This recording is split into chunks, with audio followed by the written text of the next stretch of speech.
Inclusive, eu aproveito até para perguntar para você, que eu tinha até pensado em perguntar isso na outra regra, na regra da verdade, mas aqui eu acho que surge a oportunidade de falar disso também, que é a questão da omissão. Eu lembro que o Peterson, eu acho que ele parece que E aqui ele começa falou... a fazer uma... Não, ele falou de omissão Não. nessa regra, né? Desculpa te interromper. Querendo ou não, essa coisa de trair e não falar é uma omissão. Parece até que vai um pouco contra a outra regra dele, né? Porque ele fala em, fale a verdade ou pelo menos não minta. Assim, eu acho que isso é um pouco relativo a essa questão de não mentir. Porque eu acho que a omissão muitas vezes tem um peso... Eu diria talvez sempre tem um peso tão grande quanto a mentira. Eu não sei, o que você acha disso? É isso que eu queria te perguntar. Relação entre omissão e mentira. Uma é mais grave do que a outra, depende muito. Depende. Salvo engano, Kant, né, como disse o professor, ele defende um moralismo tão radical de que você jamais poderia mentir, né? Mesmo então, por exemplo, se, sei lá, o ladrão pergunta onde está sua esposa que ele quer matá-la. O clássico exemplo, né? O clássico exemplo, ó, não minta, você tem que dizer a verdade. Eu acho isso meio bobo. Tinha que ser alemão mesmo, né? Mas é uma relação com a omissão. Cara, depende. Eu acho que é muito injusto também você... Porque também eu tenho medo disso aí, porque isso pode descambar naquela coisa meio Felipe Neto de ser, né? Se você não falar é porque você apoia. Coisa. Entendeu? Eu fico pensando nisso. É porque eu paro pra pensar às vezes e penso que parece que ontologicamente talvez me pareça a mesma coisa, porque quando você fala algo pra alguém, você quer colocar uma mensagem na cabeça da pessoa, uma informação que seja. E você tem vários meios de fazer isso. A mentira me parece que seria quando você intencionalmente põe uma informação falsa na cabeça da pessoa, dizendo algo. E na omissão a omissão você está deixando de falar algo, visando que aquela pessoa pense uma coisa que é diferente da verdade. Então não me parece tão diferente assim, sabe qual é? Só que você está usando, no caso da omissão, o silêncio como recurso, e no caso da mentira propriamente dita, você está usando a palavra. Só que eu tendo a concordar com você também. Eu não sei como conciliar essas duas coisas. Essas duas posições.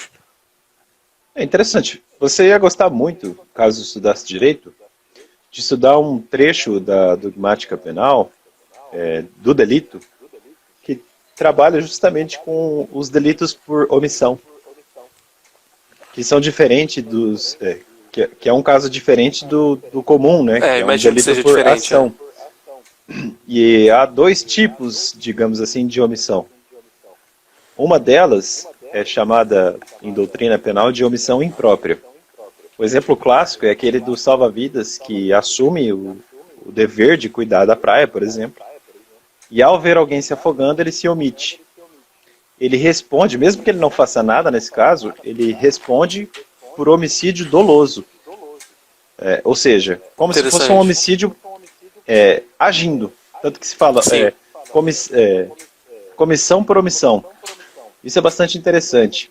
Claro que eu estou falando aqui de uma magnitude muito maior, né? Que é criminosa. Mas, digamos que a gente gradue o pecado, isso que você falou tem a ver com essa história aí. Sim. Será que você tem o risco de não se omitir? Ou melhor, você assumiu o risco de não se omitir? Será que você precisa não se omitir? Enfim. Porque no caso do salva-vidas, de alguma forma, quando ele aceita ser salva-vidas, ele como que assume um contrato, né? Ele fala ali, olha, pode me prender se eu não for lá salvar o cara.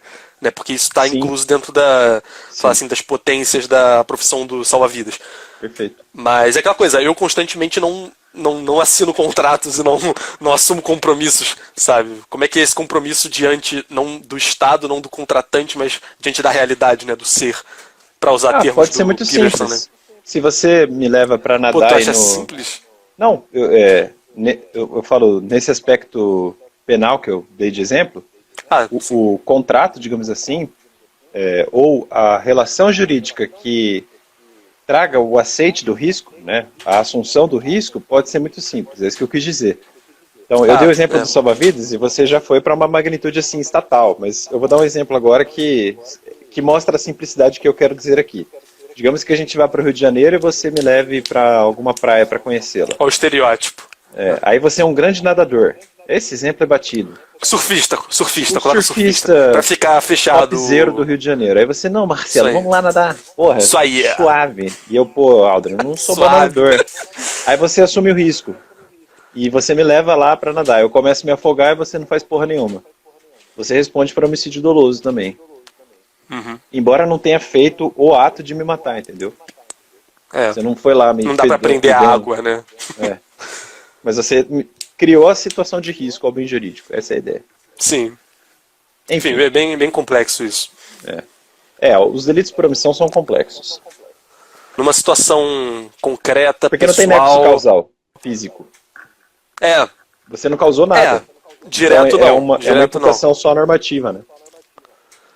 Não, mas por exemplo, vamos supor, nós vivemos na mesma cidade, somos amigos há muito tempo e tudo mais, e aí, não sei, eu tenho um pouco de dificuldade de criar exemplo, mas, assim, numa situação um pouco mais corriqueira, você acha que seria pior mentir ou se omitir, sabe?